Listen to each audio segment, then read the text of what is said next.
Thank you, Marta. Thank you very much, Marta. Now the floor is open. Please, Marcelo. And, Thank you so much for your presentation. So the end of ritual, the end of religiosity, the end of solidarity announces the emergence of the malaise of self-regulation. We don't know what to do, you argue, with the time we have in our hands. But what is filling that fundamental void is the problem of the diseases of self-regulation.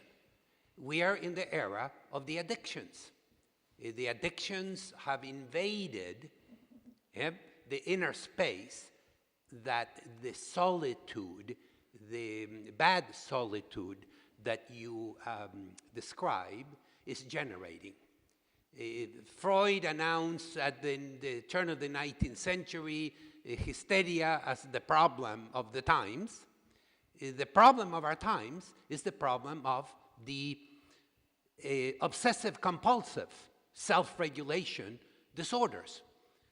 A third of all students in American higher education have mental health issues that flow from the vast majority the problem of self-regulation. So on the highway to autonomy, we get to anomie as this fundamental problem of meaning and purpose.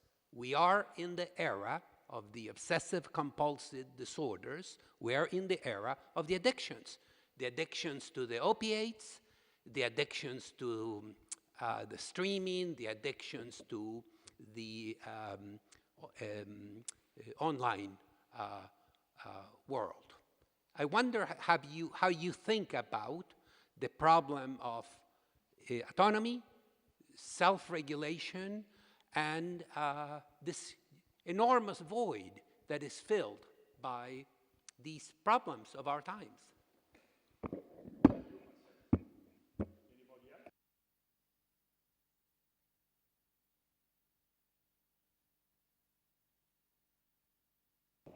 Thank you so much. Marta, I was thinking about the living places.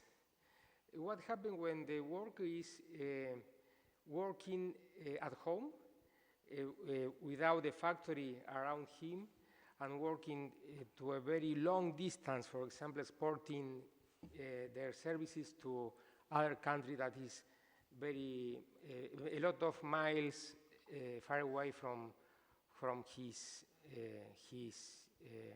place of work. What role play the space factor of the living place in that case? In one sense, he works in a no place, following Marc Augé's definition. And I guess that many workers are working today in no places because of their remote activity.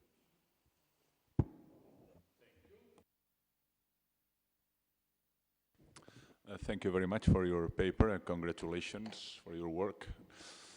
I would like to know if you agree with this distinction. When we spoke about isolation, that it's a physical concept. You are separate from the others. For example, when you stay in a prison. No? The other thing is loneliness. According to my conception of loneliness, it's an emotional conception. You feel that you are alone, and you can feel this emotional situation with the others in a great city. And for me, technology, for many people, it's a way to liberate from the loneliness. And I would like to know if you agree with this function of technology or not. Thank you.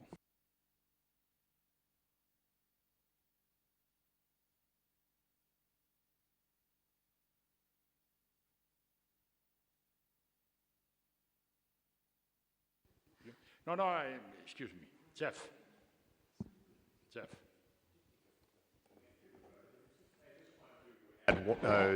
Thank you very much. I agree with so much of what you said, but I do want to add again the idea that the technology doesn't compel dehumanization. We should think about how to use these technologies constructively. If the technology is an autonomous vehicle at a mining site, or a robot that goes into a dark mine, or a machine that collects produce from the field, there's nothing dehumanizing about that. It can spare brutal work. So I think we should not fall into the habit of thinking that technology per se is what causes the alienation, because it just depends on how it's deployed. And there are so many ways that it is deployed that makes things safer, that actually makes things more convenient, and that can be for the good. What we don't have is much of a concept or mechanism to ensure healthful and beneficial design and use of these technologies per se. And so we know that they're also capable of deliberate abuse or inadvertent abuse. But I don't think that I don't agree with the automatic language that we're slipping into a dehumanized age because of machines per se.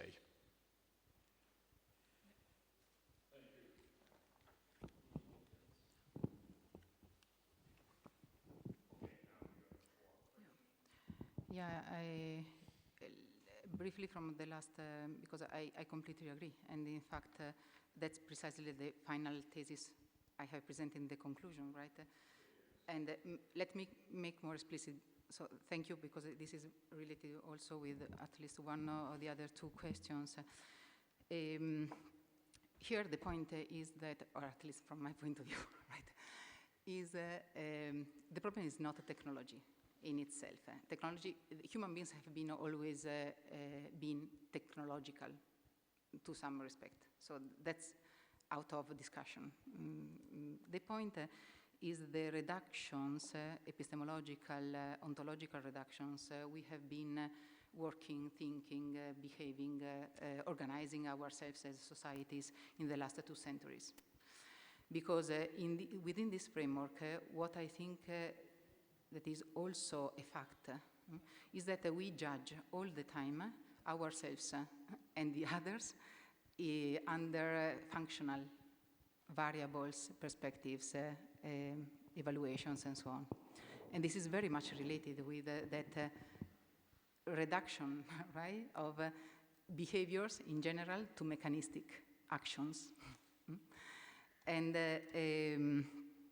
so okay, I will be back to this point at the end of the other answers, because I think that they are very much related. So going back to Marcelo, thank you. I think that you have the answer already, and you can expand on it probably better than what I can do. So let me say something, just thinking, right, and in dialogue.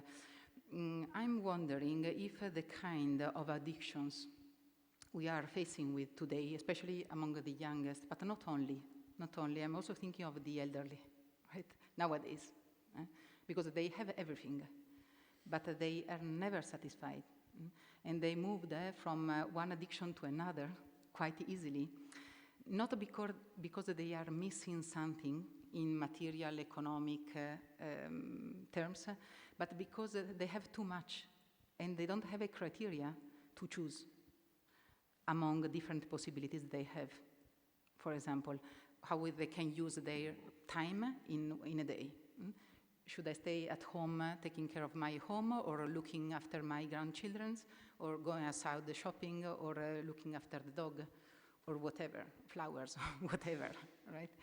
I'm really, so, because it's different. If addictions are, think of addictions that we see in countries like in Africa or in developmental countries, right? They are different in kind. So I have a question for you all actually here, because how should we deal? What is a real and constructive way out of the kind of addictions we are facing in the society of excess? Because my answer would be meanings, would be purpose in life, would be, but not only purpose, because sometimes purpose can just be, think of workplaces, it could be just another, like pushing our agenda to do more, to do faster. While instead, sometimes we have to accept that we cannot do everything, and that something is not successful as we thought, as we were supposed to be, right, or whatever. So that there is that history, right, plays, has a role in our, also in the understanding of our own biographies. And there are philosophers, Kierkegaard, I'm thinking, right, for example, at this point, that already wrote on this. So, yeah, is there, and how should we deal at the societal, at the level of community, societies, or individual levels with addictions that are very much related with excess, more than lack of, or dramatic lack of something, yeah. And also to prevent other distorted forms, I would say, of addictions. I'm always thinking of this, this is another factor, right? In Africa, I saw, or in some little villages in South America, it's quite common to see kids without shoes, but with the iPhones.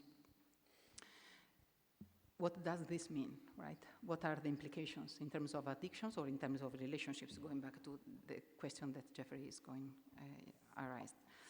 So, so more questions than answers, sorry about that, but the, yeah, remote work, no place, yes, I think that, again, words sometimes need to be put in their own context and place, right, at place again.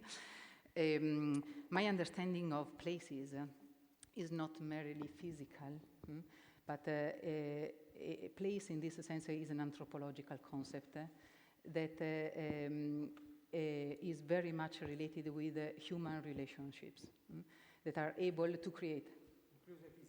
Yeah, and making use of physical, or being able to create a physical, or to imagine, to invest, for example, through technology.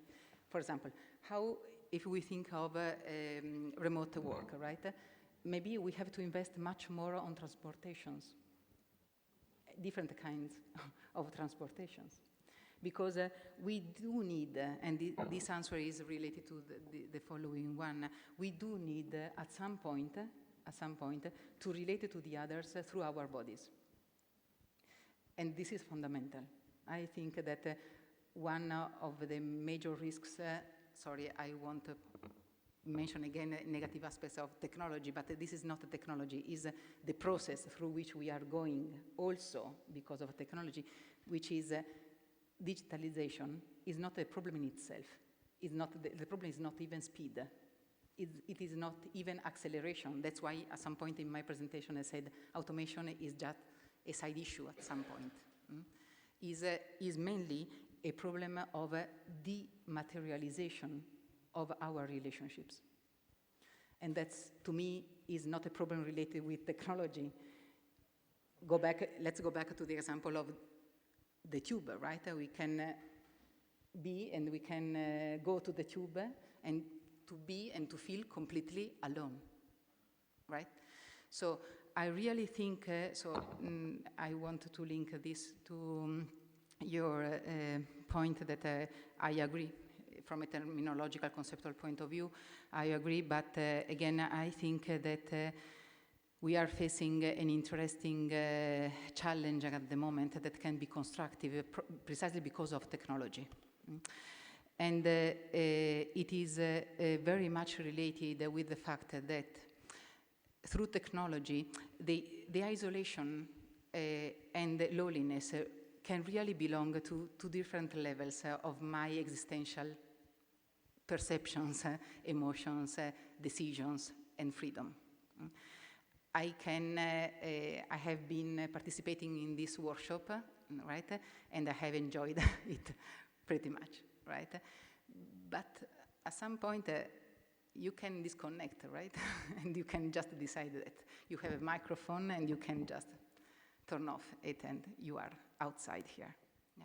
And we have plenty of, so I think that this process that years ago, decades ago, centuries ago, was very much mediated by physical constraints, now is up to us, to make a decision. Yeah? And I think that here is where we can invest on education, and education through technology.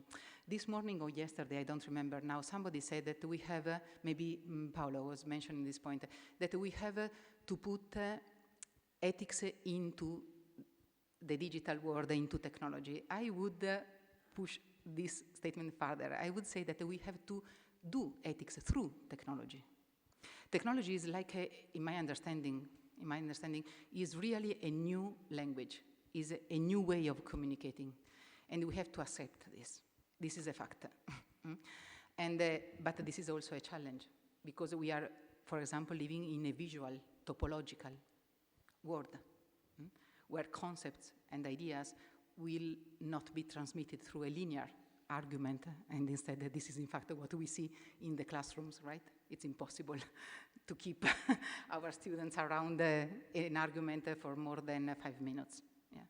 But if you have an image or you have so these are, and I think that the technology has a role, but it is up to us. And another consequence of this, which I found really interesting for our cultures, and to be constructive again in our agendas, is that, let's say in this way, the huge amount of data we are able to collect and to transmit, to receive, actually reinforce the continuous perception that of the contingency of things, of life, of our decisions, that chance is, seems to be the power that at the end of the day is actually governing, right? Controlling, responsible for our decisions, for our lives, and sometimes Google use our data in that way. Yeah. And I think that here there is an anthropological point that is important and has consequences in the economics and in policies, which is that the awareness that it's always up to us to take a position in the real world, to make a judgment about things and about what is happening, although it seems that it is a casual, right? And it is by chance, right? So this is, and I think that many problems related also with addiction are very much related with this perception, right? But yeah, just a suggestion, somebody else may.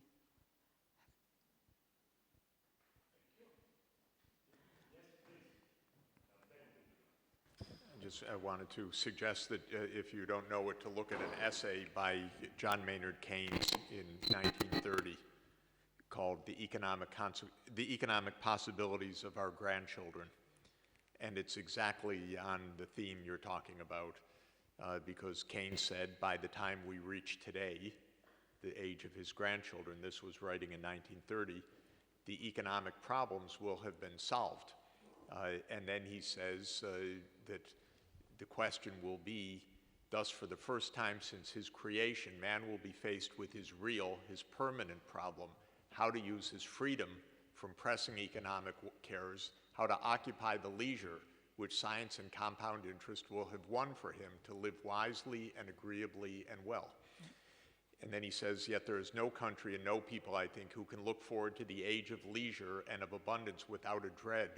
For we have been trained too long to strive and not to enjoy. It is a fearful problem for the ordinary person. with no special talents to occupy himself, especially if he no longer has roots in the soil or in the custom or in the beloved conventions of a traditional society. To judge from the behavior and achievements of the wealthy classes today in any quarter of the world, the outlook is very depressing. For these are, so to speak, our advance guard, those who are spying out the promised land for the rest of us and pitching their camp there. For they have, most of them, failed disastrously, so it seems to me, those who have an independent income but no associations or duties or ties to solve the problem which has been set for them. And then just to end, he says, finally, after all of this, we shall be able to afford to dare to assess the money motive at its true value. The love of money as a possession, as distinct from the love of money as a means to enjoyments of life, will be recognized for what it is, a somewhat disgusting morbidity, one of those semi-criminal, semi-pathological propensities which one hands over with a shudder to the specialists in mental disease. So it's a wonderful essay exactly on the problem of how to use one's leisure time, if indeed the leisure time comes. Then I wanted to make one comment about anomie, because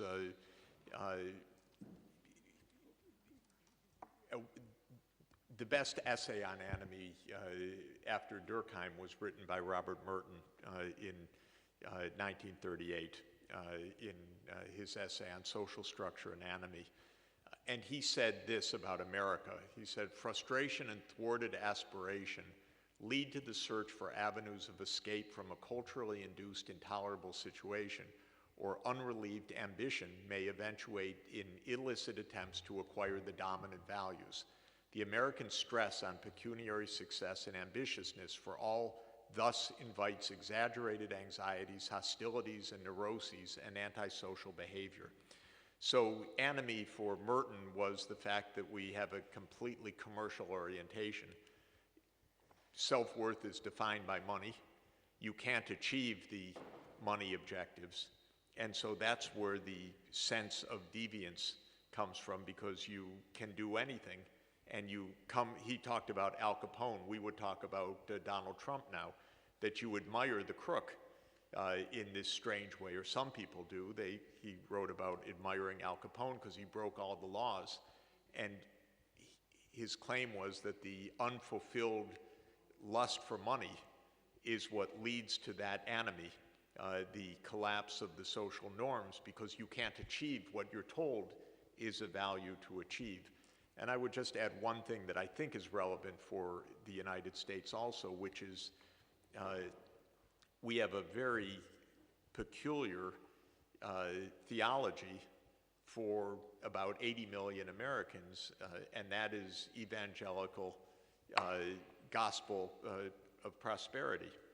And the gospel of prosperity is a really horrible idea, which is that if you believe in God enough, God will make you rich.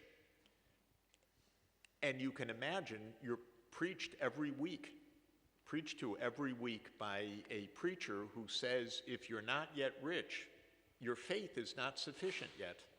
So you're basically told each week, it is you that is the problem. And one of our most famous pseudo-preachers in your neighborhood, Joel Osteen, who is a madman. I mean, not madman, just awful what he does. His line is, remember, it doesn't matter how grave your situation seems right now. If you will stay faithful and manage diligently what you have and trust God, you will achieve and experience true financial freedom.